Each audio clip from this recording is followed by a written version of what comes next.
بس اتنا سا کہوں گا کہ جس کسی انسان کو اس کی روح کے ذریعے بلانا ہو تو اس کے لیے صرف یہ عمل آپ پڑھ لیں۔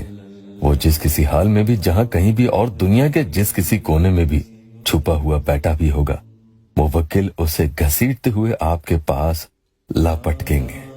یہاں روح کے ذریعے کا مطلب یہ کہ اس کے اندر سے ہی آواز آئے گی کہ آپ کو فلاں شخص بلا رہا ہے اور آپ کو اس کے پاس حاضر ہونا چاہیے، اور آپ کو اس کے پاس حاضر ہونا ہی پڑے گا۔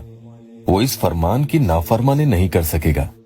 انشاءاللہ پھر ایسے میں وہ جتنی بھی تاخیر کرے گا تو اسے اس میں بے چینی ہونے لگے گی، دل گھبرائے گا، کسی حال وہ خود کے قابو میں نہ رہ سکے گا، اس کا کلیجہ اچاٹ کھائے گا، دل کچھ کہے گا اور دماغ کچھ کہے گا، اندر سے کچھ بھی نارمل نہیں ہوگا، بس کہیں سکون نہیں اور نہ ہی من کا لگنا۔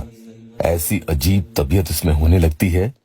قل هو اللہ احد اللہ الصمد کا یہ وظیفہ ہے، اور اس عمل کے موکل جب اپنے مقام سے اس کے مقام تک پہنچ جاتے ہیں، اور اس میں سیکنڈز بھی زیادہ لگتے ہیں، یعنی جب بھی آپ یہ حکم دو گے کہ اے فلاں شخص حاضر ہو جاؤ، تو پھر مجال ہے کسی مخلوق کی کہ وہ ان موکل کو اللہ کے حکم کو پورا کرنے میں روک دے۔ پھر جیسا آپ انہیں کہتے ہو وہ آپ کے حکم کی تعمیل کر کے ہی دم لیں گے، آپ کے بھی مسئلے حل ہوں گے۔ اس عمل کی بات میں کروں تو اس میں آپ کو یہ دھیان رکھنا ہوگا کہ آپ جب تیار رہیں کہ وہ آپ کے سامنے حاضر ہو جائے اور آپ انہیں فیس کر سکیں، اس میں آپ کو کوئی پریشانی نہ ہو تو ہی آپ اس عمل کو پڑھ لیں۔ اور ہاں، کہیں ایسا نہ ہو کہ عمل کرنے کے بعد آپ فون کو ادھر ادھر کہیں رکھ دیں اور ان کا فون بجتا رہے اور آپ اٹھائیں نہ، کیونکہ ہو سکتا ہے کہ اگر وہ ایک بار فون کرنے کی کوشش بھی کرے گا تو بار بار نہ بھی کرے، اور کئی بار سامنے والا آپ کے شہر کا نہیں ہوتا تو ضروری نہیں ہے کہ وہ آپ کے سامنے حاضر ہو، وہ آپ کو فون یا میسج بھی کر سکتا ہے، تو آپ کو کال ریسیو کر لینا چاہیے۔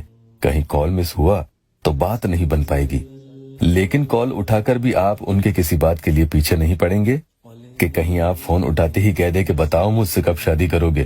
نہیں، ایسا نہیں کہنا ہے، بلکہ انتظار کریں وہ خود کیا کہتا ہے، اور اندر سے خود پر قابو رکھیں۔ خوشی کے مارے جذباتوں میں بہہ کر اپنی کمزوری نہیں دکھانی ہے کہ جلد بازی میں محبت کا اظہار آپ ہی اس کے سامنے کر دیں۔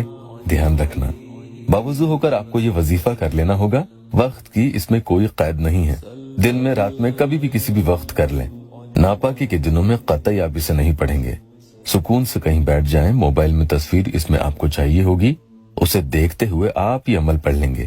چاہیں تو عمل روزانہ کر لیں۔ اعوذ باللہ من الشیطان الرجیم، بسم اللہ الرحمن الرحیم ایک مرتبہ پڑھنا ہوگا۔ اس کے بعد قل هو اللہ احد، محبت مطیع و حاضر، فلاں اللہ الصمد۔ اس میں آپ کو فلاں کی جگہ اس انسان کا نام لے لینا ہے، لیکن اس کی تصویر کو بھی بیچ بیچ میں دیکھتے ہوئے جانا ہے۔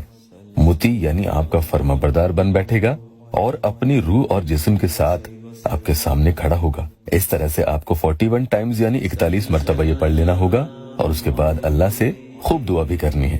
انشاءاللہ مطلوب کی فوراً حاضری ہوگی۔